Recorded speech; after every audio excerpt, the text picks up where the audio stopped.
ಅಂದರೆ ನೀವು B J ಪಿಯವ್ರು ಯಾವ ಮೈಂಡ್ಸೆಟ್ಟಿಗೆ ಬಂದಿದ್ದೀರಿ ಅಂದರೆ ಜನ ನಿಮ್ಮನ್ನು ಓಟ್ ಹಾಕಿ ಗೆಲ್ಲಿಸಿದರೆ ಅದು ಏನು ಥರದಿದೆ ನೀವು ತಗೊಂಬನ್ನಿ, ನಾವೇನೇ ಇದ್ದರೂ ತಪ್ಪಾದಾಗ ಟೀಕೆ ಮಾಡೋದಕ್ಕೆ ಇದೀವಿ ಇಲ್ಲಿ.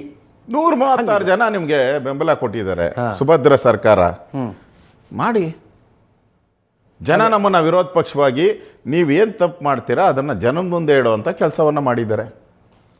ಪಾರ್ಲಿಮೆಂಟಲ್ಲಿ ನವಗ್ರಹಗಳನ್ನ 9 ಗೆಲ್ಸಿದ್ದೀರಾ ನೀವೇನ ಇಲ್ಲಿ ಕಾಂಗ್ರೆಸ್ ಅವರು. ನವಗ್ರಹಗಳು ಶನಿ, ರಾಹು, ಕೇತು ಎಲ್ಲವೇ ಅಲ್ಲಿ ಪಾರ್ಲಿಮೆಂಟಲ್ಲಿ ನಡೀತಾ ಇದೆ. ಮಾತಾಡಿ, ಧ್ವನಿ ಎತ್ತಿ, ನಾವೆಂಗೆ ಗಲಾಟೆ ಮಾಡಿದ್ರಲ್ಲ ಹಂಗೆ ಮಾಡಿ. ನೀವು ಮಾಡಲ್ಲ. ನವಗ್ರಹಗಳನ್ನ ಯಾಕೆ ಕಳಿಸಿದ್ದೀರಾ ನೀವು ಕೇಳಿದ್ರೆ ಬಿ ಜೆ ಪಿಯವ್ರು ಏನು ಮಾಡ್ತಾರೆ? ರೀ ಫಸ್ಟ್ ನಿಮ್ಮ ಗ್ರಹಗಳು ಏನು ಮಾಡ್ತಾವೆ ನೋಡಿ, ಆಮೇಲೆ ಅನ್ಯ ಗ್ರಹಗಳಿಗೆ ಆಮೇಲೆ ನೋಡೋಣ. ಫಸ್ಟು ನಿಮ್ಮ ಗ್ರಹಗಳು ಏನು ಮಾಡ್ತಾ ಇದೆ ಕೇಳಿ, ಆಮೇಲೆ ಅನ್ಯ ಗ್ರಹಗಳ ಬಗ್ಗೆ ಸರ್ಚ್ ಮಾಡೋಣ ನಾವು.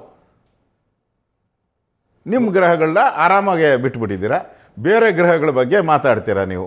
ಅವ್ರು ಮಾಡಿಲ್ಲ, ಇವ್ರು ಮಾಡಿಲ್ಲ ಅಂತ. ಏನು ನ್ಯಾಯ? ಒಟ್ಟಿನಲ್ಲಿ ರಾಜ್ಯದ ಹಿತಾಸಕ್ತಿ ಅಂತ ಬಂದರೆ ಅದು ಆಡಳಿತ ಪಕ್ಷದ ಕೆಲಸ, ನೀವು ಮಾಡ್ಕೊಂಡು ಹೋಗಿ. ಹಂಗೇನಿಲ್ಲ. ಏನೇ ಇದ್ರೂ ಕೂಡ ಒಂದು ರೂಲಿಂಗ್ ಪಾರ್ಟಿ ಅವ್ರದ್ದೊಂದು ಜವಾಬ್ದಾರಿ ಇತ್ತು. ಅಧಿವೇಶನ ಕರೆಯೋದು ಯಾರ್ದು? ನಾನು ಕರಿತೀನಿ ಅಧಿವೇಶನ, ಅವ್ರು ಕರಿತಾರೆ. ನೀವು ಕರೆಯೋದ್ರಿ.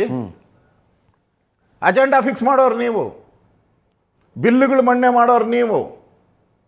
ನಾವು ನಿಮ್ಮ ಎಲ್ಲ ಅಭಿವೃದ್ಧಿ ಕಾರ್ಯಕ್ಕೆ ನಾವು ಸಹಕಾರ ಕೊಡೋಕೆ ರೆಡಿ ಇದ್ದೀರಿ.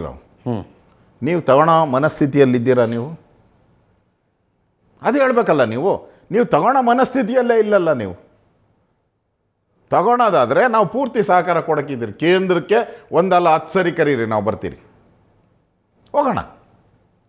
ಏನು ತಪ್ಪಾಗಿದೆ, ಏನು ಸರಿ ಮಾಡಬೇಕು ಚರ್ಚೆ ಮಾಡೋಣ.